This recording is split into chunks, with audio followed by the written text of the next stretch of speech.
Through the water. He parted the Red Sea, right? So let me ask you, do you know what Moses and his people were doing in Egypt? Right? You ever heard the expression, they're working me like a what? They'll say they're working me like a Hebrew slave, right? Because Moses and his people, the Hebrews, they were slaves in Egypt, right? The whole thing started when Moses saw one of his Hebrew brothers, right? They were getting beat by an Egyptian, and he ends up killing the Egyptian slave master, and he goes on the run. And that's where Moses, he sees the burning bush, he comes in contact with the guy of the Bible, and the guy of the Bible basically said, I'm gonna help you and your people, right? Moses leads a slave rebellion, and he gets his people up out of slavery, right? Like you said, he parts the Red Sea, let my people go, right? You ever heard of the Old Testament or the Old Covenant or New Testament, New Covenant, those words being thrown around before? All right, so what that's talking about, those words mean contracts, right? Old Testament, a testament or a covenant is just like a contract or an agreement that people enter into, right? When you hear about the Old Testament, that's talking about the old contract that God made with his chosen people, right? So let's actually read this contract that he gave his people, right? Start from verse 1. Deuteronomy 28, verse 1. And it shall come to pass, if thou shalt hearken diligently unto the voice of the Lord thy God, to observe and to do all his commandments, which I command thee this day. Right, so he's talking about commandments, right? Again, what did Moses do, right? We know part of the story of Moses. He goes up to Mount Sinai, he gets the 10 commandments, right? We heard about the 10 commandments on the stones. Now, a lot of people, again, I refer to it as the 10 commandments because they think there's only 10 commandments, right? But have you ever heard in the Bible that it's a sin to eat pork? Yeah. Right. Is that part of the 10 commandments? That I don't know. Right. Beautiful family, one we love y'all, man. Y'all God's chosen people, another one, right? right? Have you ever heard that it's a sin in the Bible to be a homosexual? I haven't heard that. Yeah, well, that's another law in the Bible, right? That's just to show, right? Because a lot of people think there's only 10 commandments, that's all they have to follow. But the Bible has 613 commandments, right? There's a whole dietary law in the Bible where if you eat shrimp, crab, pork, lobster, any bottom feeders, pork, any of the things in the Bible and the dietary law that God told us was unclean, that will be a sin, right? That will be breaking a commandment, right? So this is the contract, right? God gives us 613 laws for us to follow, right? And he said, bring that out again from the top, right? Deuteronomy 28, verse 1. And it shall come to pass, if thou shalt hearken diligently unto the voice of the Lord thy God, to observe to do all his commandments, which I command thee this day. Right. If we just listen to what he says and we keep his commandments, that the Lord thy God will set thee on high above all nations of the earth. Right. We were supposed to be set on high. We were supposed to be above every single nation on the earth, right? People were supposed to learn from us, right? That was basically what God wanted, right? He wanted a chosen people so he could teach them things, and then we were supposed to teach everybody else. The white people, the Arab people, the Chinese people, right? We were supposed to teach the whole world what God had taught us, right? But we were never able to keep what God had taught us, right? So let's read the opposite side of that, right? That's a contract. That's just one side of the contract, right? If you read this chapter 28, Deuteronomy 28, is a very important chapter. If you read from verse 1 to 15 in the contract, it's all blessings, right? It's basically, if you follow what I'm telling you to do, all these blessings will come upon you, right? You can read a little bit more of the blessings, right? This is what we were supposed to expect as a people, right? Verse 2. And all these blessings shall come on thee and overtake thee, if thou shalt hearken unto the voice of the Lord thy God. Right, we were supposed to be overtaken by blessings, right? Drop down to verse 15, right? Hold on, wait. Will you read? Can you speak up? I got you.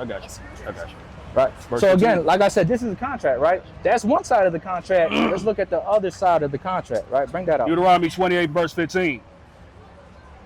And it shall come to pass, if thou wilt not hearken unto the voice of the Lord thy God. Right. So on the other end, if we don't listen to God in all these 613 commandments, right? Keep going. To observe to do all his commandments and his statutes which I command thee this day, that all these curses shall come upon thee and overtake thee. Right. God said that his people will be a cursed people if they don't listen to the law, statutes, and commandments, right? Drop down to 40, 44, 45. Sorry, 45. Moreover, this Deuteronomy 28, verse 45. Moreover, all these curses shall come upon thee and shall pursue thee and overtake thee till thou be destroyed. Right. The Israelites would not be able to outrun these curses, right? Keep going. because thou hearkenest not unto the voice of the Lord thy God, to keep his commandments and his statutes which I command thee. Because they're disobedient to God, right? Keep going. And they shall be upon thee for a sign and for a wonder, and upon thy seed Jews? forever. Right? This is actually talking about the curses that are supposed to be on the Jewish people, right? So the Bible actually talks about a group of people that will be going through generational curses because of their disobedience to God, right? Now, again, if you look at the people on this sign, right, we got, again, all the way from African Americans, right, to Commonwealth Dutch, right? That's talking about like the Jamaicans, the Barbados, right? You got the Haitians, right? But we got the Dominicans, the Native Americans. You got the Central Americans, Mexicans, Puerto Ricans. We're saying that we all descend from these 12 tribes of people, right? Would you say that the people on this chart, have these people been going through generational curses? Yeah, right. Let's get more specific and let's read directly the curses the Bible said that the Israelites were supposed to be going through, right? Go 54. 54, right here. Deuteronomy 28 and 54. Let the train pass. Right. Bring that out. Read loud. Deuteronomy 28 and 54. So that the man that is tender among you and very delicate. So notice it's talking about the men of this nation, right? It said that we were very tender and delicate among each other, right? What's the curse that will come upon us if we disobey God? Keep going. So that the man that is tender among you and very delicate, his eye shall be evil toward his brother. Right? His eye shall be evil toward his brother. Right? That's a curse in the Bible. Right? What does having an evil eye towards your brother, what does that sound like to you? That's hatred, right? In 2025, what does having an evil eye towards your brother look like? What would people call it? What enemies, right? But it said towards your brother, right? It's very specific, right?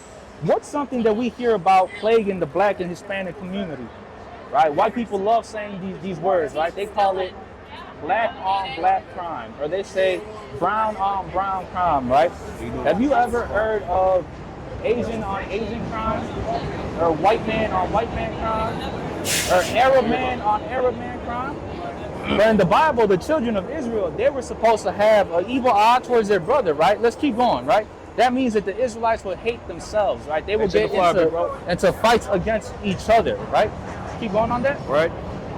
His eye shall be evil toward his brother and toward the wife of his bosom. Right. This is adding on to the curse, right? Now, not only does he have an evil eye towards his brother, he's going to have an evil eye towards his wife, right? A man having an evil eye towards his wife. What issue, again, in the Black and Hispanic community does that sound like to you? An issue that plagues our community. Right, when a husband has an evil eye towards his wife. That's why I said, Okay, it's the name, but If you ask me, that sounds like DA. That sounds like domestic abuse, right? That's what I really wanted to say. I think I should. You're trying to clean it up? Yeah, you did. Hey, but look, hey, the Bible don't clean it up. It says a man will have an evil eye towards his brother, towards his wife, and again, right? The white community don't have the same marital problems that our people have, right? Because we were force-fed all type of stuff, right? But the white man is able to keep his woman in check because she understands the dynamic of a marriage. But he fed our communities. He didn't want us to keep our marriages, right? That's why we have welfare programs that broke up the home, that made the woman have an evil eye towards the father, right? Hey, look, and you just said it, right? We gonna read it though. Keep going, right? Because it doesn't end there. And toward the wife of his bosom, and toward the remnant of his children, which he shall leave. It said a curse in the Bible is that the Israelites would leave their children, their men, right? What does that sound like to you?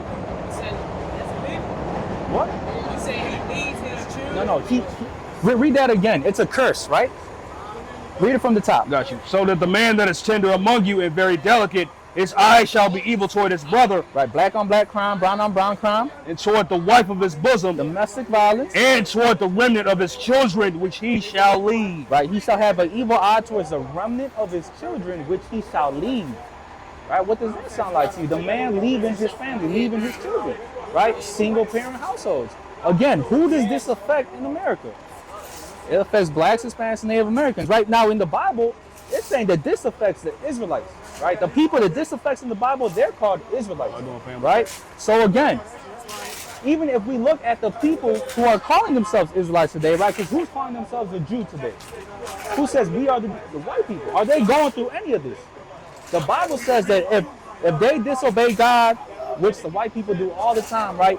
Check that Israel fly out has whenever the you get a chance, largest brother. homosexual parade in all the world, right? So we know that they don't care about the laws in the Bible, right? But they don't go through these curses because they're not the people of the Bible. God doesn't care about it. Get that in Amos, actually, right? That's another I thing. got a quick question. Yeah. What's up? I think I might know what it is. What's up? What's up? No, ask it. Go ahead.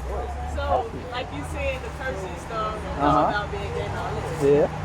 I'm gay. Uh-huh. But I feel like, yeah, that's wrong. But I honestly feel like, besides me being gay, I feel like I'm slightly doing the right thing as in what God really wants us to do type shit. But it's just, like you said, it's a purpose. So I want to know, like, Get Romans 1. Get Romans 1, right? do that still kind of affect me? Yeah, To see, like, you feel me? Yeah, I would say ultimately it's a contract, right? Because with that contract I was reading to you, whether we like it or not, our ancestors signed that contract with blood, right? It's a blood. Moses sacrificed the ram. It's a very intact contract that we entered into, right? So I would say all the 613 laws, statutes, and commandments affect us, right? And I just want to show you, because a lot of people, right, and this is what I was talking about with Christianity and Catholicism, where they lead us into sin because they know that if we continue in sin, that we stay in these curses, right? So of course the white man, he's going to tell us we could do whatever we want, right? He's going to tell us that the Old Testament doesn't matter anymore. The laws of Moses is done away with, right? All you got to do is confess Jesus Christ with your own mouth and you will be saved, right? That's what they preach in the church. But that's not what the Bible says, right? So again, let's go to the end of the Bible, get that in Romans actually, right? And let's see if Paul felt this way, right? If Paul felt like the laws, statutes, and commandments have been done away with, or is he still preaching people to keep these laws, statutes, and commandments, right? Bring that out. Romans 1:25. Who changed the truth of God into a lie? Right, and this is actually right. If you know anything about Paul and these letters he's writing, right? He's actually writing letters, right? These aren't books or chapters that he was writing, right? These are personal letters that he was writing to each of these churches, dealing with each of these issues, right? So just imagine he's actually like a deacon in a regular church, and the church on the west side is having issues, the church on the south side is having issues, the church up north is having issues, right? He's writing these letters trying to counsel each of these churches, right? So the church at Rome was having an issue, and this is what he's going into on the letter, right? Bring that out. Keep going from the top. Romans 1:25. Who changed the truth of God into a lie, and worship and serve the creature more than the creator. Right, and that's one of the main things that has started happening around that time is that people like the white dude had just said, right? I am God, right? What I do, I say what I do, right? Keep going. All right. Who is blessed forever. Amen. For this cause, God gave them up unto vile affections. Right, he said that because people have become their own gods and want to do what they want to do, right? It says that God gave these people up to their own vile affections, right? God gave them up unto vile affections, for even their women did change the natural use into that which is against nature. Right, it said that even the women in this church of Rome had changed their natural use into that which is against nature. Again, going into the homosexuality, going into the vile affections. Yeah, keep going. And likewise also the men, leaving the natural use of the woman, burned in their lust one toward another. Even the men, right? The men were doing it, the women were doing it, right? Keep going. Men with men, working that which is unseemly, and receiving in themselves that recompense of their error which was meet. Right, and again, and he said that they have their reward, right? And that goes for any sin, right? Their reward is and all that other stuff. Exactly, and look, as a lesbian, you understand that, right? Because for the men, they die. They get a disease that kills them, right? The women that they kind of don't have, they'll still have, sexually transmitted diseases that go around through the community, but it's not as deadly as the type that the men get. And to be Right. honest, if a lesbian catch it, they call it because they slept with somebody that slept with It's, a man. it's slept with a man, exactly. And look, Los Latinos son israelitas de la the Biblia. Bible calls them vile affections for a reason, right? And the Bible went into it, right? The men were doing it and the women were doing it, right? If you read anything about the Romans were, that's one of the most homosexual Yeah, 'cause culture. They was practicing that. That's Some yes. type of religion. Yes. Romans are white people, by the way. Yeah. They came up with, they would wrestle each other naked, right? If you read anything about like Hercules, right? These things that we grew up on, right? Hercules had boyfriends. Hercules was out there doing it with a bunch of different men, right? But this is what we were fed as children to be, things that we looked up to, right? But get Matthew 5:17, right? Because again, homosexuality is a sin, but our people are plagued with a bunch of different things, right? Like I read you in the beginning, right? One of the biggest things is a dietary law, right? Our people, you could tell them pork is unclean all you want. You could have Muslims on the west side, right? We'll claim Muslim, we'll bang Muslim, but they're gonna eat that pork, right? On the low, right? I Bring stopped that. eating pork like a few years ago. Like Good. I All changed my praises. whole diet. That's I barely good. Good. All eat praises. All praises. red meat. Like if I do eat steak, it's like tacos. Yeah, that's But good. as far as T-bone steak, I don't eat it because I used to eat it so much it made me angry. And I'm keeping it 100. I didn't call domestics and everything. Yeah, okay. because It was at turned the up. time, me and my girl, that's what all we used to You eat. see, that's the thing. You was moving in the spirit of a man, and made things a little more aggressive, right?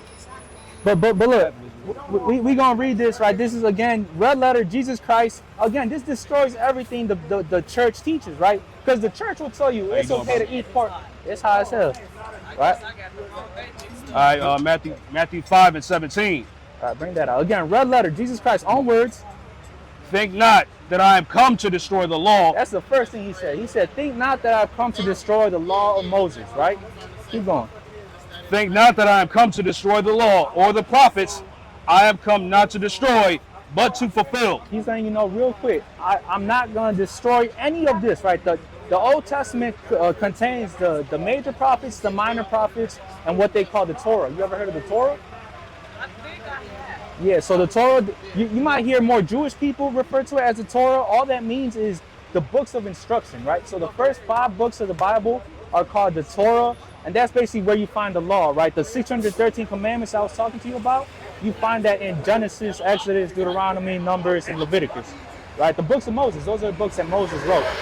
But besides that, in the Old Testament, you have the major and minor prophets, right? You have Isaiah, Daniel, Ezekiel, right? You have that as well. Jesus Christ said, I'm gonna say before you read.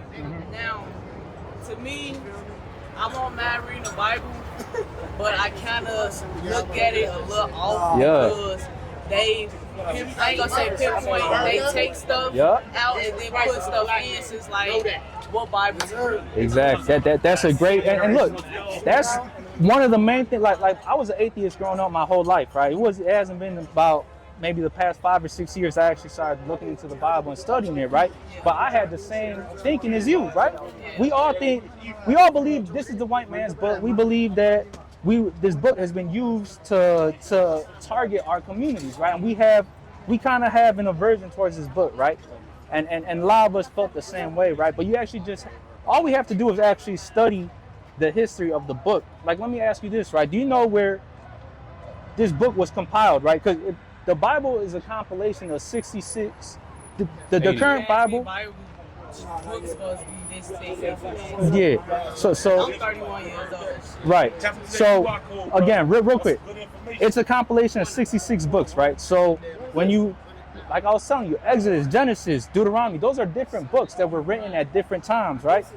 But they were put together in a Bible. That's what the word Bible means. It goes to Biblios, which is just a compilation of books, right? Do you know where this was put together? Where they said, these are going to be the books of the Bible. This is going to be the canon. That's what they call it, the Bible canon. Do you know where that happened? It's something called the Council of Carthage. You can look this up. Do you know where Carthage is? Carthage is northern Africa. The Bible was composed and put together in Africa, right? Before any white man could ever put his hands on the Bible, right? Hebrew scholars, right? Which I'm letting you know the Hebrews was us, right? Our people compiled this book, right? You could go into the history. You could look up a man like Hannibal, right? He was a very famous African war leader who, and that's where he ruled. He ruled Carthage, right? So if you look into Carthage, Africa, that's where they put this Bible together, right? You're going into the translations. That's a very good point because the Bible has been translated into different languages. It has different English translations, right? This is a King James version, right? But there's NLT, ESV, there's so many different translations, right? The best thing that we could do is to look at the ancient Hebrew and the ancient Greek because that's not going to change, right? And then if we can understand what the ancient Hebrew says, I could read through 3 different versions of the Bible and say, this one is a lot closer to what the ancient thing says than this one, right? So you really just have to study yourself and see what the ancient manuscripts say, and you got to compare that. It's something called comparative translations, right? And Wait, I'm sorry. You said this the King James? this King James, and we walk around with this because this is the most standard version of the Bible, right? If it wasn't for King James is something very important that a lot of people don't understand. Before King James, the Bible was in Latin, and I think there was a German version of the Bible. But if you wanted to learn the Bible or read the Bible or learn about the things in the Bible, you would have to go to someone who spoke Latin, and they would have to break it down for you. You would have to go to someone who spoke Hebrew or Greek, and they would have to break it down for you. I heard the good Bible is in Hebrew. What? Like I told you, That's LaFleur. like I told you, it's good That's because LaFleur right that's there. the original, and we could compare what the original says, and let's see what these newer versions, which one actually lines up with it, right? And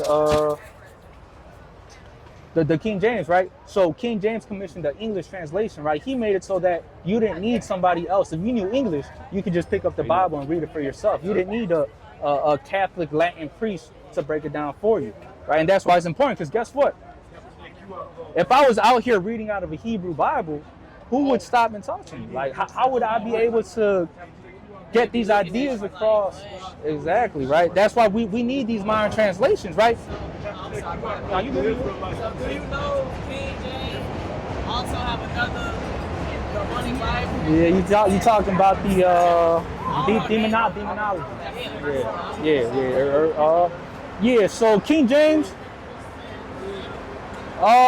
there's a lot of speculation about King James, right? Because if you know anything about the time in which King James ruled, you know anything about like the Byzantine Empire, they call it the Dark Ages, the medieval times, right? They call that the Dark Ages because it's a large part of history where there is no history, right? It's just very random that for these couple hundreds of years, history is blank, right? It just so happened, you ever heard of the Moorish Empire?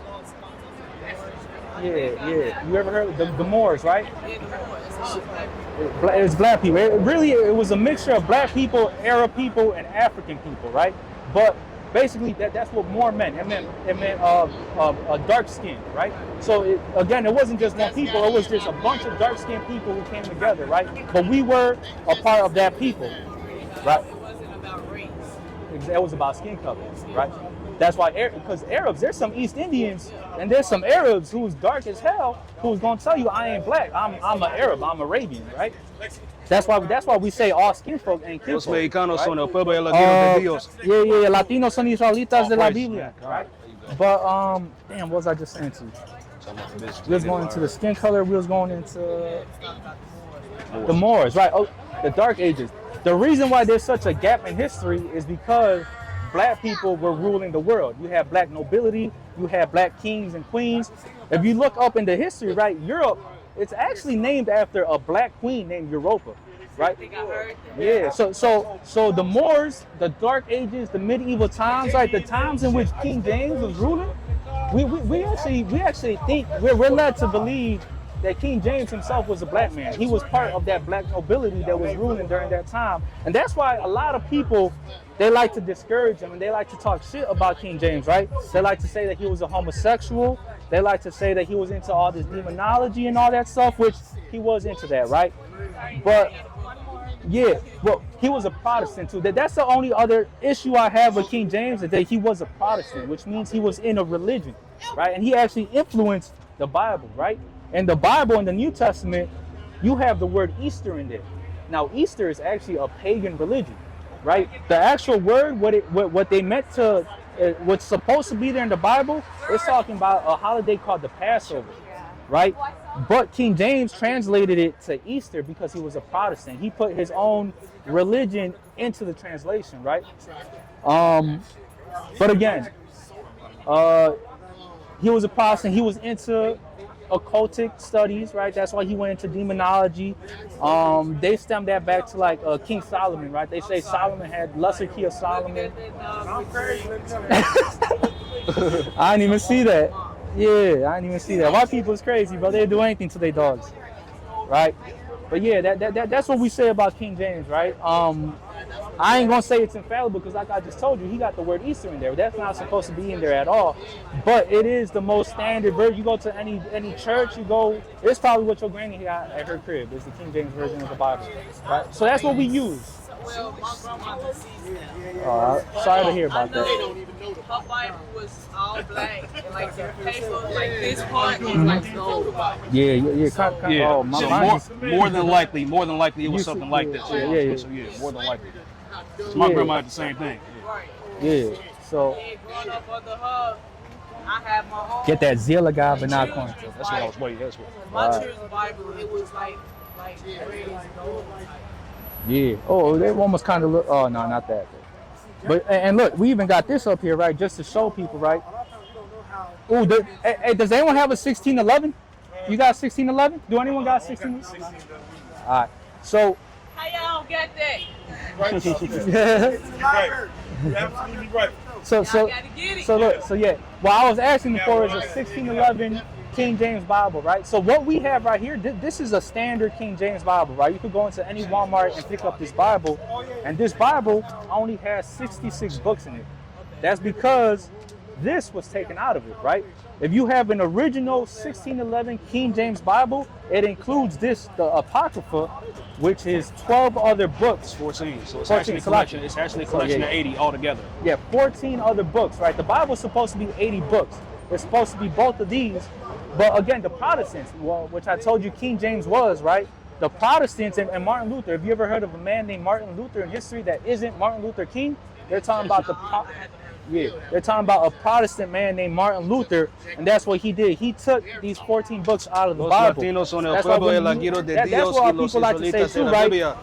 They take things out of the Bible, and that's true. That's a fact. But that's why we have to be studied, and we have to keep everything together and study all of it, right? So that's what that is. But bring out what I told you to bring. Romans chapter 2 verse Romans chapter 10 verse 2. Growing up with your own Bible and your granny having her own Bible, right? This is our people, right? Our people, from when we're born, right? We have it instilled in us this want to serve God or to at least know of a God or to worship a God, right? And that's what the Bible says we have, right? Bring that out. Yep. Romans 10 and 2. For I bear them record that they have a zeal of God, but not according to knowledge. Right, we have a zeal of God, right? We have this wonder and this interest for God, but it's never according to knowledge, right? It's never according to what the Bible says. And if you read the Bible, that's the whole story of the Bible, right? God gives all these blessings to these children of Israel, right? You let the train pass, right? And throughout the whole Bible, the children of Israel, we're just brats. We just refuse to listen to God, right? God says, I'm your God, and we say, we don't want a God, we want a king like everybody else, right? That's where we get King David and King Solomon from, right? God was supposed to be our king, but we were looking at everybody, we were looking at the Asian people, the white people, the African people, and we were like, they have a king, why can't we have a king? And we started complaining to God, can you give us a king when he was supposed to be our God? We saw these other people worshiping all these other idols, right? And we started worshiping these other idols, right? All these things we did against God. Bring out what you got. That was it. Oh yeah. But it was never according to knowledge, right? It was never according to what he actually told us to do, right? So, and that's what you see today, right? Who packs up all these churches in Chicago, right? There's a church on every corner in the hood, right? And the black and Hispanic people are the main people who go and fill up those churches, right? But we the main people who are going through the curses of the Bible, right? And it's very simple, right? If the pastor actually just opened up the Bible and go back to Matthew 5 and 17, and let's finish that out, right? Because I stopped real quick at one point, but I'm gonna let Jesus Christ finish it out. Right, God. Matthew 5:17. Think not that I am come to destroy the law or the prophets. I am not come to destroy, but to fulfill. So again, he did not come to destroy any of the law or the prophets. Keep going. For verily I say unto you, This is important.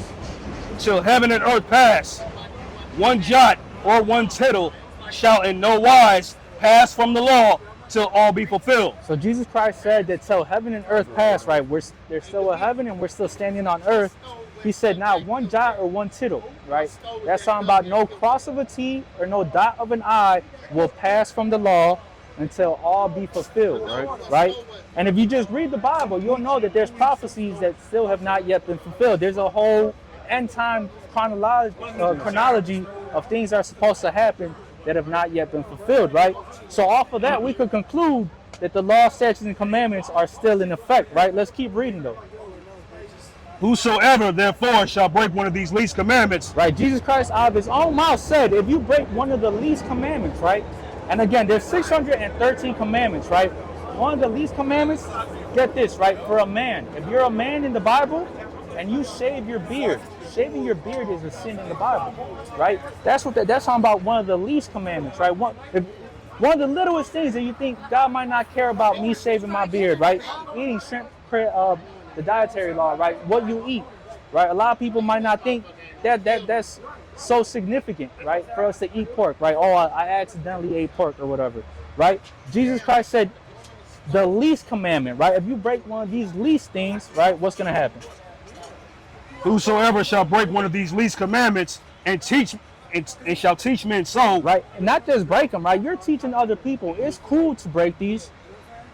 he shall be called the least in the kingdom of heaven. Right, when we're actually in the kingdom of heaven, you're gonna be in poverty in heaven.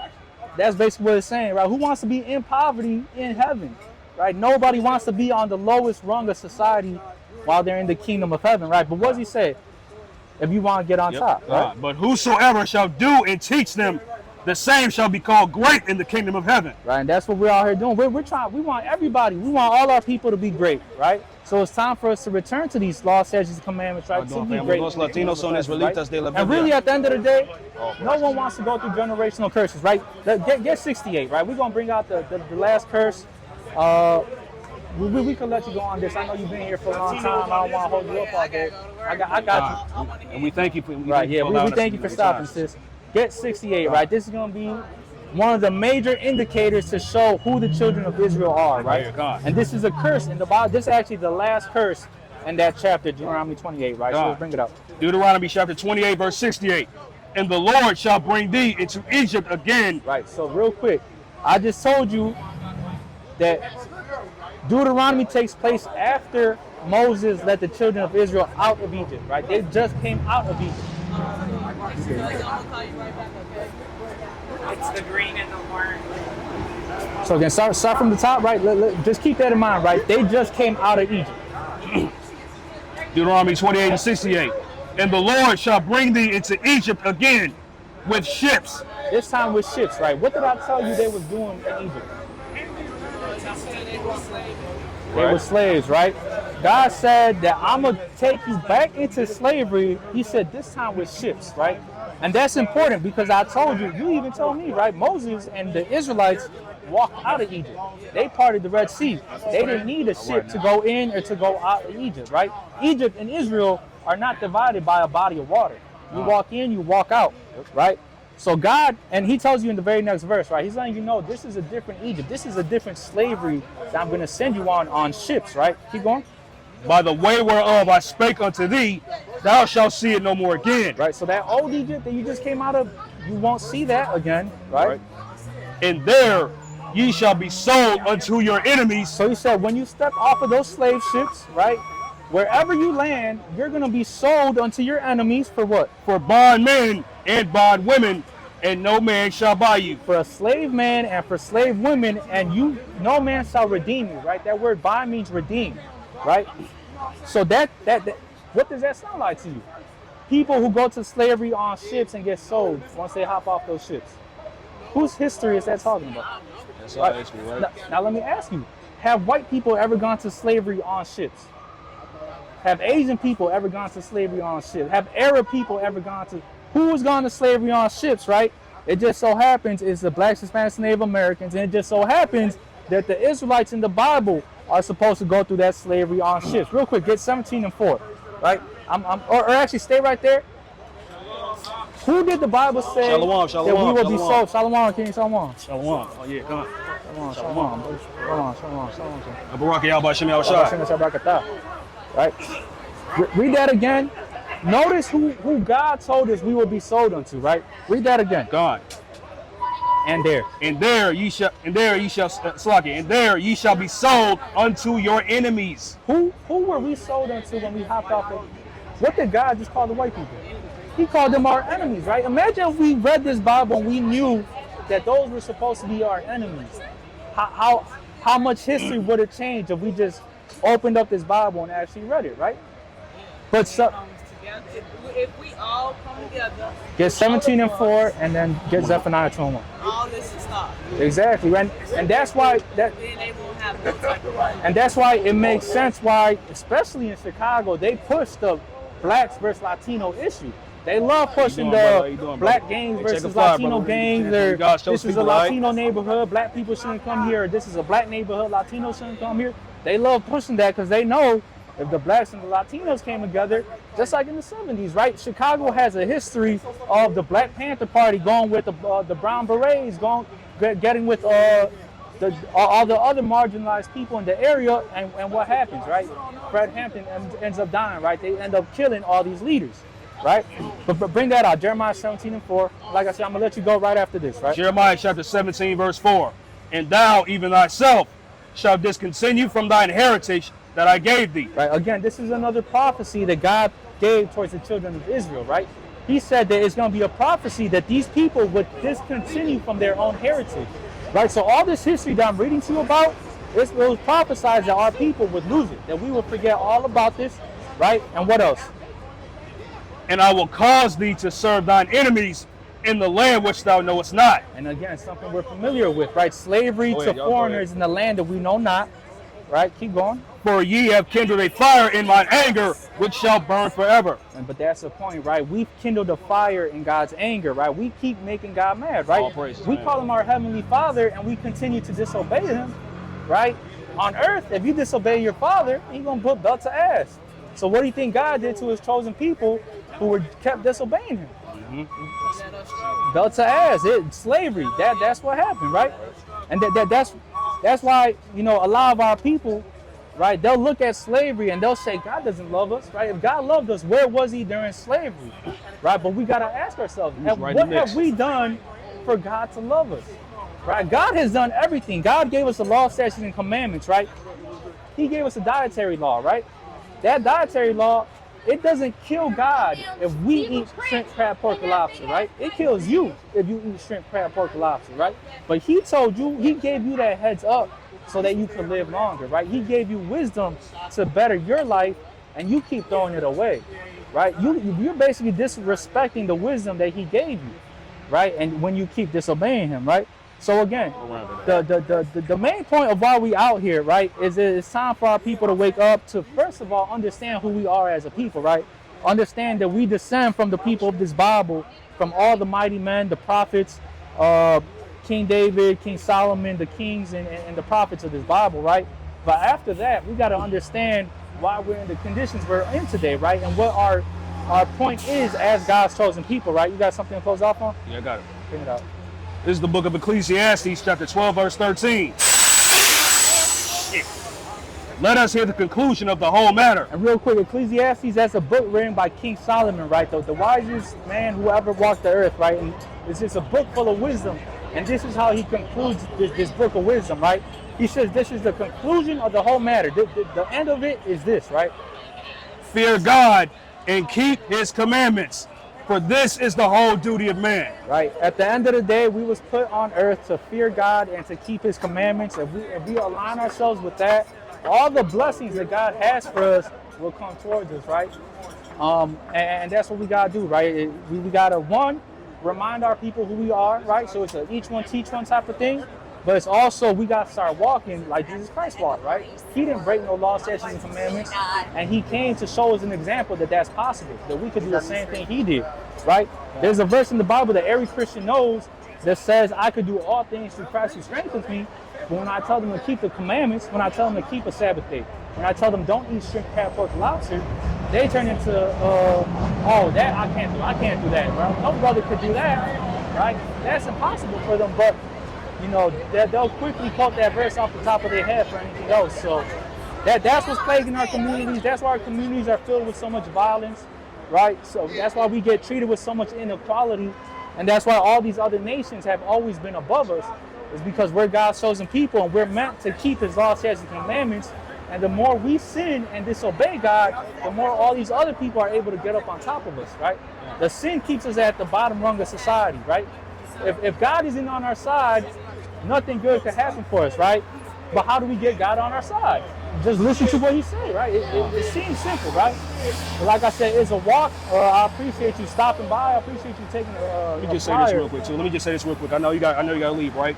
So right now, of course, due to our disobedience, we broke out. You know, due to our disobedience, we ended up in captivity. You know, we were the least in society. We're the last hired, first five. We didn't, we get killed every damn day. The police hunt our steps every damn day because we disobeyed God's commandments, right? It's imperative that we come back into repentance, right? That means coming back into keeping God's laws, statutes, and commandments, so that we get out of the hellhole that we've been in for the last 500 years. We're meant to be the kings and priests and princesses of the entire earth, to bring the earth back in peace. The earth is in shambles right now, right? Because the most wicked and vile people that run that had inhabited this earth, they run this earth, right? And it's mainly on us to come back into keeping God's commandments, so that we actually bring the earth back into peace. You know what I'm saying? It's very important that you come back into repentance right now, because I don't know if you know about geopolitics and everything that's been going on. The earth really is heading towards World War III right now. Yeah, everything America gonna get hit with missiles. That's what the Bible says. God, yeah, right, exactly. So America, for the crimes, the unforgivable crimes that they committed against our people, this place is going to receive a judgment. It needs to be hit with missiles whole time, right? Yeah. The people who've done all the wickedness America does around the world, it has to be cleansed, right? Yeah. So and the point is, right? And the point is, sister, you know what I'm saying? We done tried everything to get out of the predicament that we've been in, you know what I'm saying? We done marched, we done cried to these same people that don't give a fuck about us, right? That shit ain't gonna work. You know what I'm saying? That shit ain't gonna work. We've never tried doing this. We've never tried keeping God's commandments. Exactly. So if we come back into keeping God's commandments, that's what's gonna get us out of the predicament that we're in. All right, so that's the main message we came out here to tell you, all right? And thank you for your time, sister, all right? What's your name, sister? Taylor, Nicholas. We appreciate you. Yeah, bless you. All praises. Give the most high hand.